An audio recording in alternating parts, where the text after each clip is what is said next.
Hi everyone, thank you for joining us today for Brimbank Libraries online story time. So before we begin, I'd like to do an acknowledgement of country. So we at Brimbank Libraries would like to acknowledge the Wurundjeri and Bunurong people and say thank you for looking after this land for thousands of years. So we say, here is the land, touch the ground, here is the sky, lift your hands up high, here are my friends, give everyone a wave, and here am I, give yourselves a hug. So this week's NAIDOC week, and it's a week where we celebrate and recognise the histories, cultures, traditions and achievements of Aboriginal and Torres Strait Islander people. Today we're lucky enough to have Leann Edwards with us, who's the author and illustrator of Emus Under the Bed, which is this book. Very cute little emus on it. So Leann is a descendant of the Mara tribe from the Gulf of Carpentaria and the Wurundjeri tribe from central New South Wales.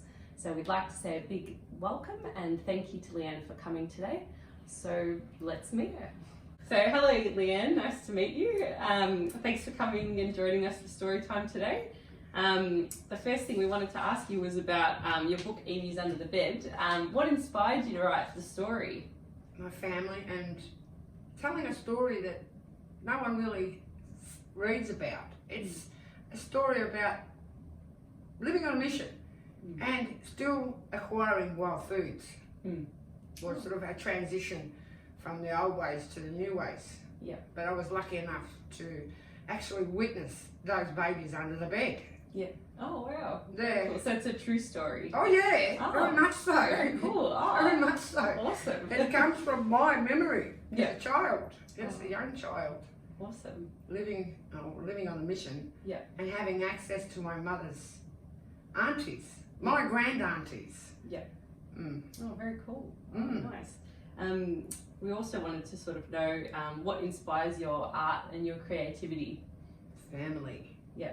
And getting family into history any way I can. Yeah. And being a children's illustrator, yes, it helps. Yeah. And now I'm taking that transition as an author as well. Yeah. Fantastic. Well, I am a narrative artist. Yeah. And that's what was picked up. Yeah. The fact that I am a narrative artist. And yes, my teachers gave me the tools. Yeah. When I was brand new in art, my teachers gave it to me. Yeah. My teachers dug around in my mind and found a few things and more or less put in a tap that they turned on. It has not been turned off. And yes, there will be another series of books. Oh, fantastic. Will be the Kirby Women first, and then Nuggets Travels after the Kirby Women. Nuggets Travels. Oh, very cool. Nice. We've got something to look forward to. Yes, a little black and white dog travelling around and checking out a lot of different communities and other things. Oh, great. Well, I was going to ask you what other projects are you working on? So Nuggets. There's a many projects in the wind. They are, at the moment, I've just taken a short break at this very moment. Being here is a short break for me. Yeah. I ran away from a mural. Yeah. And I ran away from lanterns. Yeah. I'm busy. So you're very busy making paper lanterns and working on a mural. Oh, fantastic. At the same time. Juggling one, then walking off, and another day is spent on lanterns, another day is spent on mural. Yeah. That they alternate because I get bored with one thing and I have to move on to something else. Yeah. So, yes. Oh, great. How long have you been doing art for? Well, my teachers put a paintbrush in my hand in 1991. Wow. That's when I started to paint. Yeah. But I was drawing before that. Yeah. And I was drawing as a child. Yeah. In primary school, I accessed a small blackboard. And I used to carry that around with me. Yeah. And a couple of pieces of chalk. Some of these kids might not know what a blackboard is, I think. No, they wouldn't. Yeah.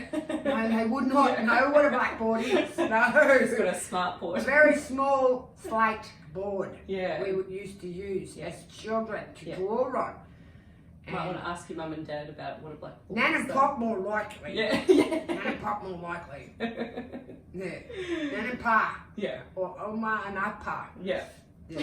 I know a few different terminations for grandparents. Yeah. Nonna is Italian. Yeah. And then when I went to the Pueblos of New Mexico, it's Nana, that's the man. Oh, And I was very confused with that one. Yeah. Very confused. Very But confusing. they gave me the right avenues, yes. Yeah. And I had a ball. In Zuni, New Mexico, I literally had a ball Oh, awesome. with the people there. Oh. Leann, the last thing we were going to hope to ask you, if you can read us your story, Emus Under the Bed. Yes, I can. Ah, awesome. Here is my book, Emus Under the Bed by Leann Edwards. This book is dedicated to my elders. You are and always will be my pool of inspiration. And to my father-in-law, Lawrence Frederick Edwards. You told me to reach for the stars, and I did. And I have achieved that. Emus Under the Bed is my story of my Auntie Dolo. Auntie Dolo was my grand auntie. On Saturdays, I visit Auntie Dolo. That's her house. That's my white dog Nugget. Come in, Auntie's girl, she says. Do you want to help make some feather flowers? She's greeting me at the door. Nugget's there with me. He's always with me.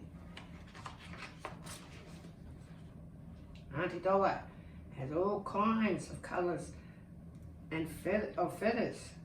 And Nugget's sitting under the table where all the feathers are. She has feathers from moorhens, magpies, galahs and cockatoos.